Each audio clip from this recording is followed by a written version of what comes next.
So that's a wrap on the 2024 season for the New York Mets. My name is Michael Merlo. Thank you if you're here for watching what will be a 2024 season recap. Not a full season recap, but really a recap on what we've seen over the past few weeks here and just what this season I think meant to a lot of Mets fans. Um, so obviously we're here because the season's over. And I do want to say this about this baseball team. Okay. It doesn't end in a World Series. It doesn't end with this team achieving their ultimate goal, which obviously was winning it all. And they were good enough at points. But I want to push back on a couple of things. Number one, the Dodgers were better than them. And while the Mets had chances in a lot of these games, except for really game 3 and game 1, they didn't really have chances in game 3 and game 1. I thought they had chances to tie them and score with them in game 6.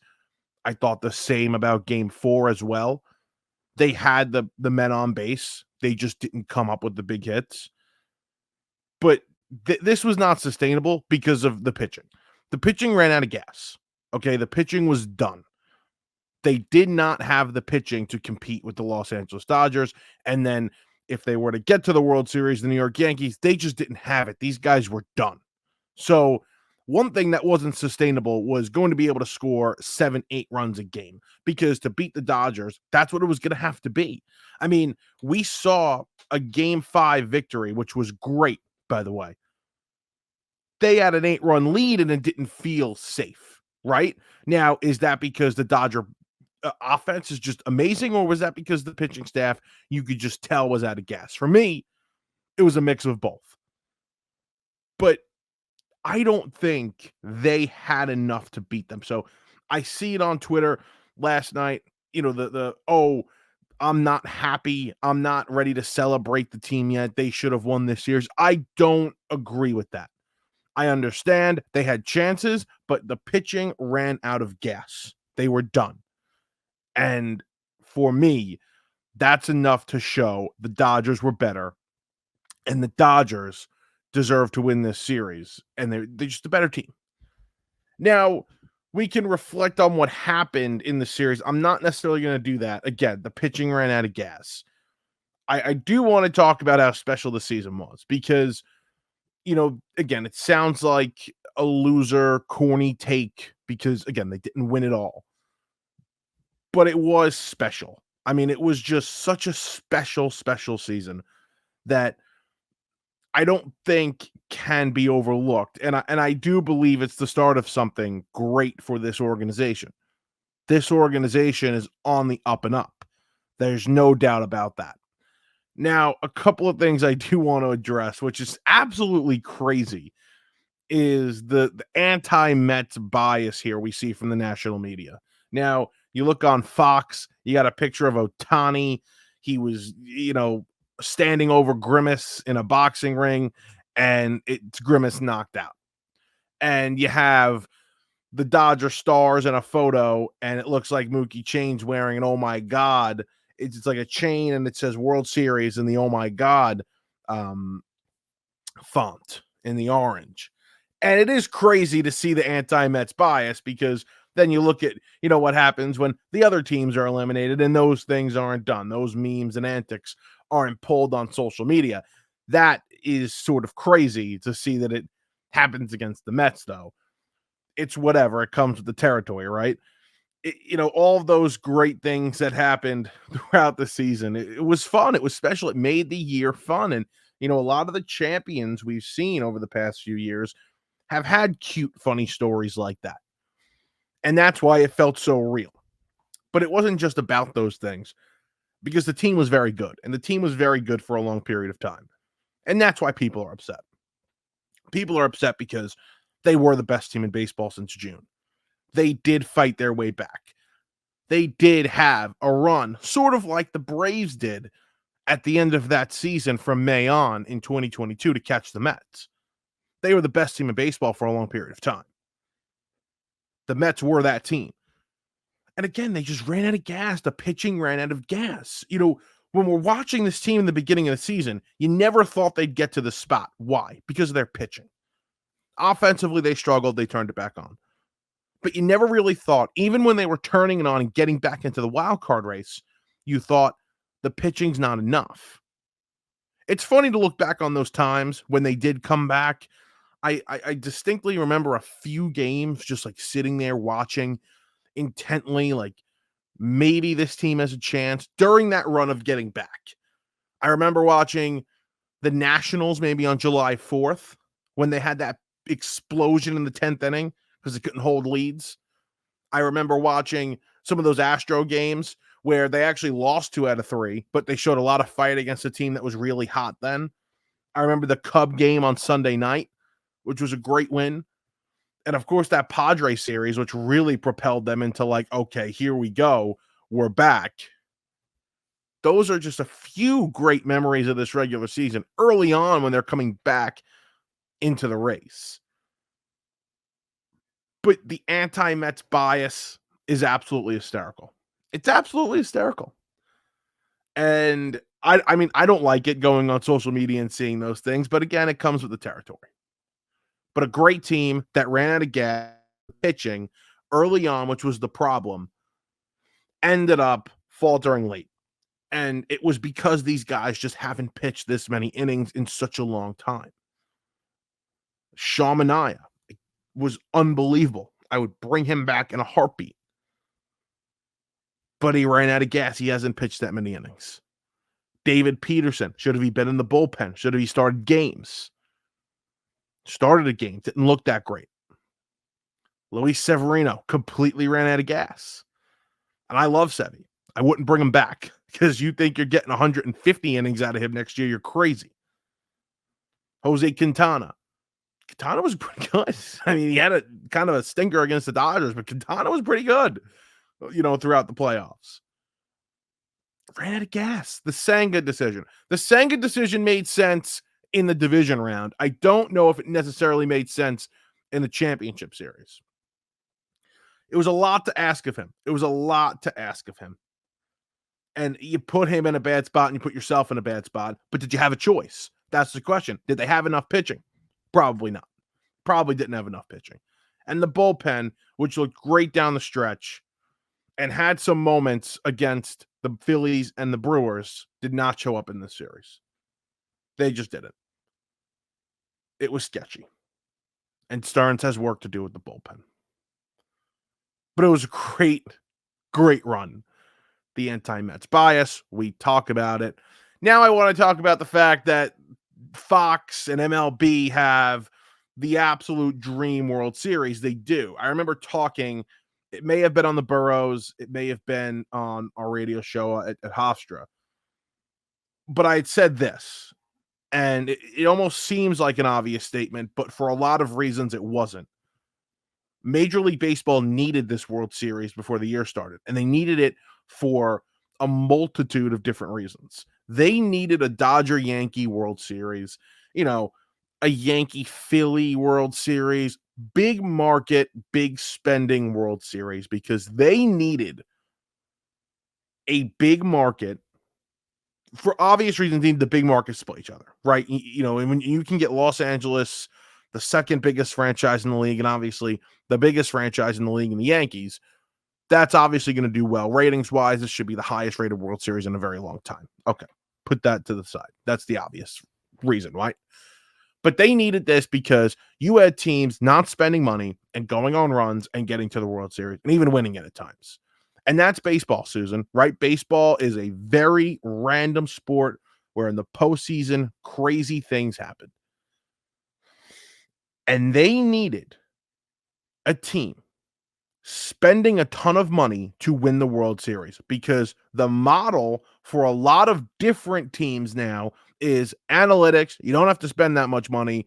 You could beat these big market teams that are spending $250 and $300 million in the postseason if you do things this way.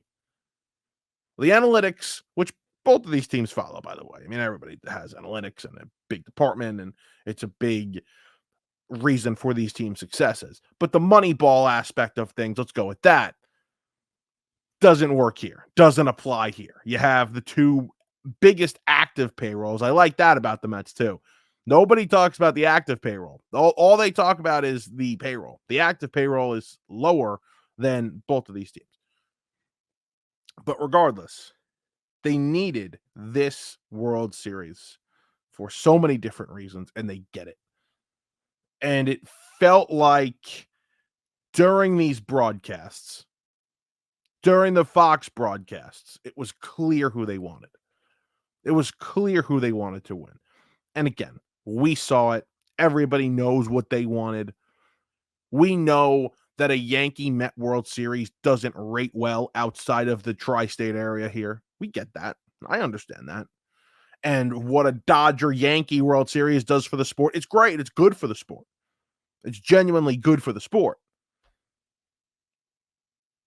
But we don't need to hear the bias in the broadcast. That's what I don't need. I don't need Ken Rosenthal basically discrediting 2 wins by the Mets because they threw a bullpen game in game 2 and they let Jack Flaherty out there to die because he was sick, apparently. I don't need to hear that. They got shellacked by Jack Flaherty in game 1 and came back and shellacked him in game 5. That's impressive. That's your big trade deadline piece going on the road to close out a series, and he got crushed after crushing the Mets less than a week ago. It is what it is. You don't want to give him credit, fine. But I don't want to hear it on the broadcast. I don't need to hear it. The in-game interviews were terrible. Tommy Edman killed him in this series. Tommy Edman, man, it's always one of those guys you never expect to kill the Mets. It's always that. It's very predictable. It's always that kind of player. But I thought the broadcast was not impartial. And it's funny, a lot of people didn't like the division round broadcast with Adam Amin and AJ Przinsky and Adam Wainwright. And I didn't think they were too bad. They weren't great, but I didn't think they were too bad. And they certainly were down the middle. I thought, at least when I heard them, I thought they were down the middle.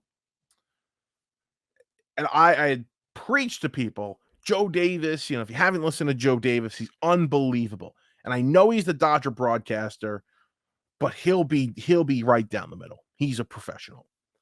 And he wasn't. He wasn't. So he's got a great voice, but he wasn't down the middle. I thought it was absolutely slanted towards the Dodgers, and the whole broadcast was slanted towards the Dodgers, and they get what they want. They have him in. But to not discredit what this Mets team did, don't do that, because that's wrong. That's wrong. Now, you want to talk about the future for the Mets? We're going to have a ton of discussions about that, right? The one thing I'll say here, and there'll be more on this, but I want to put this out there now. Juan Soto hits one of the biggest home runs of his career, one of the bigger home runs in Yankee history, because of how long it's been since they've gotten to the World Series. It's been 15 years. That's a long time for that franchise. It's been 15 years since they've won the pennant. And he hits a home run, and he sends them there. That's one of the biggest home runs in Yankee history. And he made himself a lot more money with that home run. It's like the Daniel Jones game in Minnesota. Probably made him an extra $10 million a year. I don't know if it's to that extent, but he made himself some extra money here. Now, I don't believe, and I've felt this way for a while, I don't believe he's leaving the Yankees. I don't. I think when you play for the premier franchise in the sport, you'll take a little bit less money, not a lot less money, but a little bit less money to stay there, to play with the best player in baseball, the best hitter in baseball, excuse me. Although after watching Ohtani for a week, I actually don't know if that's true. Watching Ohtani for a week, it is sickening. Sickening how good he is at baseball. It's really sickening. So I would actually push back on that. But I don't believe Soto leaves. But let's say you have a fair shot, okay? And I know Soto is a generational type player. The third best offensive player in the sport. The third best. Seriously, right behind Ohtani and Judge. The bigger need for the New York Mets is pitching. And nobody's talking about this. But one of the best pitchers in baseball is available. He's probably going to break the record for the biggest contract given out to a starting pitcher ever.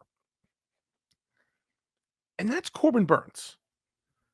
I think Corbin Burnes is a bigger need than Juan Soto. Offensively, if you bring Pete back, you have Lindor, you have Vientos, you have pieces here. You have got obviously Nimmo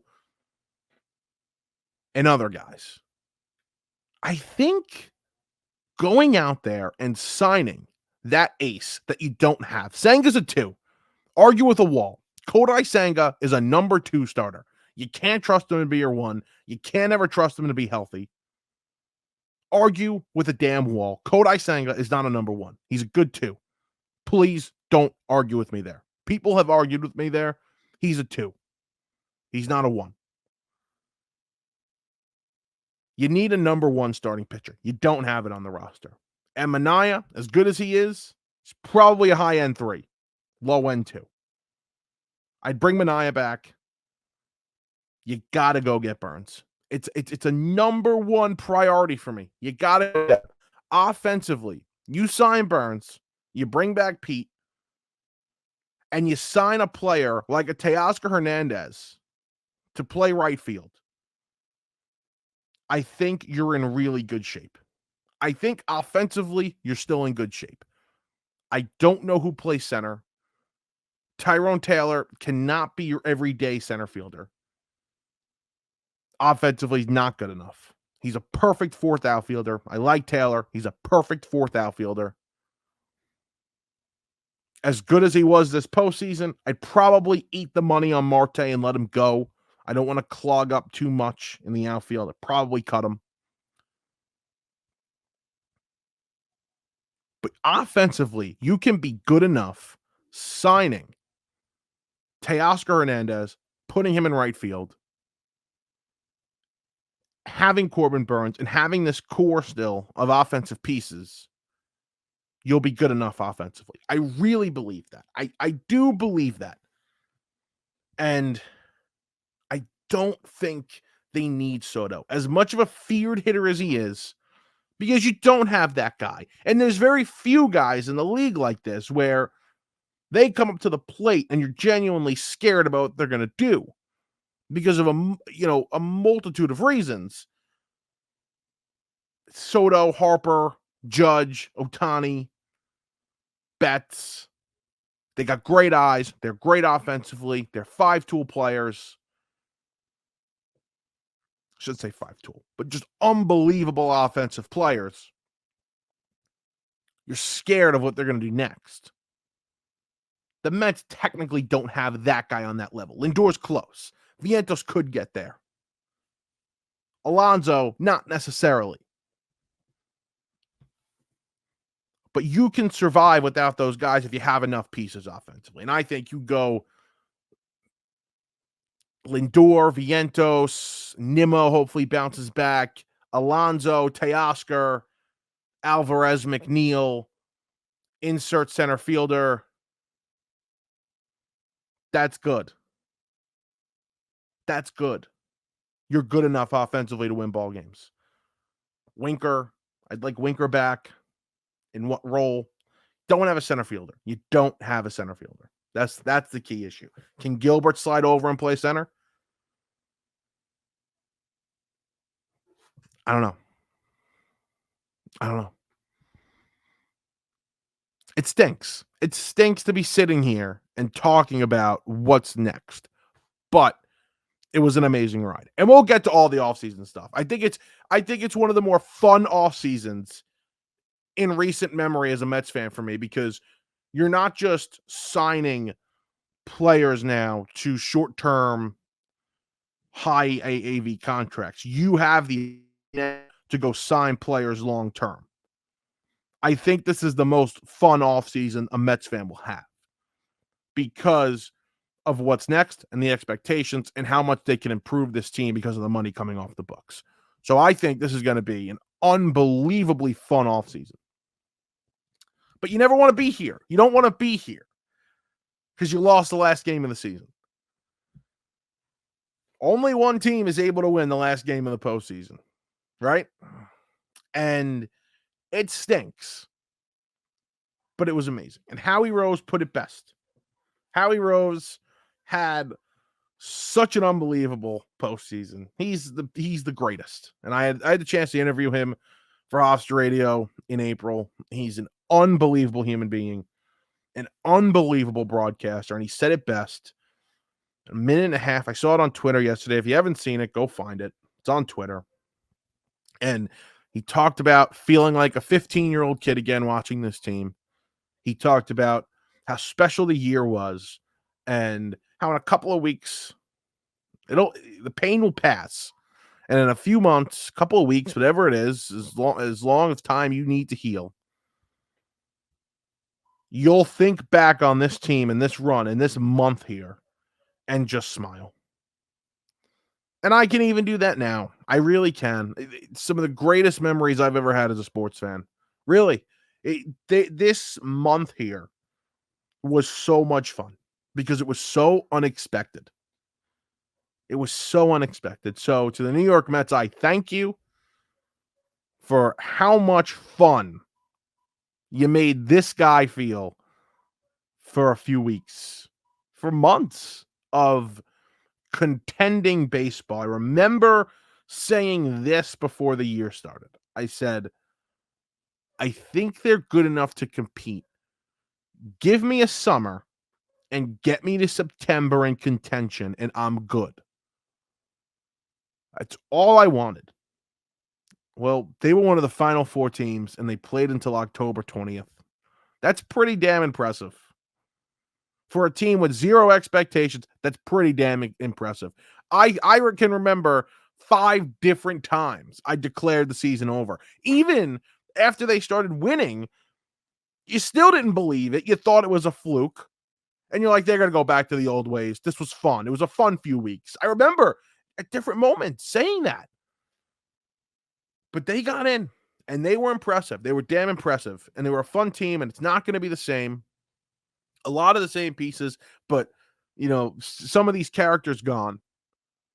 And now the expectations are here. On the Burrows last 2 weeks, I compared it to the 2017 Yankees just because of how unexpected it was. Nobody thought that team was getting to the ALCS. Nobody thought this team was getting to the NLCS. And while the group of players were different in terms of young, old, guys going to be here, guys on expiring contracts, that's a different story. But the same thing will ring true for both teams. The next season, there is pressure. There is immense pressure on getting back and winning it. And for the New York Yankees, they never got that far again until this season. They never made it to Game 7 of the ALCS. That's the farthest they went from 17 to 23. That's the farthest they went. Now, they had great seasons. They won a division, couple of divisions, but they never made it that far in the postseason again. And they got killed for it. The expectation after that season was, you have to win the World Series. They ran into the 18 Red Sox, which you get a pass. In 19, you win the division. You lose to the Astros again. 2020 was 2020. 21, I'm blanking what they did in 21. What the hell did they do in 21? 22, they lost to the Red Sox in the wild card game. They lost to the Astros again in 4 in the ALCS in 22. Missed it in 23. And now, not until this season, did they go as far as they did in 2017. Farther. Now they're in the World Series. So I think, and I saw Severino compare this team to the 2017 Yankee team as well, and I think it is a really good comparison. The expectations are now higher. The expectations are there, and Mendoza said it. And Mendoza said, this is now the expectation. This is now the new norm. So for the Mets, they have a good group, a great core. They have an unbelievable manager. They have one of the best presidents of baseball operations in the league and an owner that is hungry for more and wants to get back here. I think this team will be back next season. Let's see the moves they make. There'll be more on this. I'm sure Kevin is going to want to talk about it tomorrow on the Burrows. Very excited for that. I will congratulate him, as I have throughout the weekend, on his New York Yankees making the World Series. I'll say this, as a Mets fan, I'm not rooting for the Yankees. I will be rooting for the team that eliminated my team like a loser. Yes, I will root for the Dodgers here. And that's that. But that's the end of the 24 season. There'll be more recaps. There'll be more offseason predictions as well as we get set for what should be a fun offseason. And again, the Burrows tomorrow. We'll talk more on the Mets. We will talk more on the New York Yankees making the World Series and what this fall classic will look like. So thank you if you stay tuned here to our little Mets recap of the 24 season. It was a great season, Met fans. Hold your heads high. It was a great run. And I appreciate you listening, and we'll talk throughout the week on more of the BTO platforms and the Hardline Sports Talk coming out this week, twice this week. We'll talk to you next time.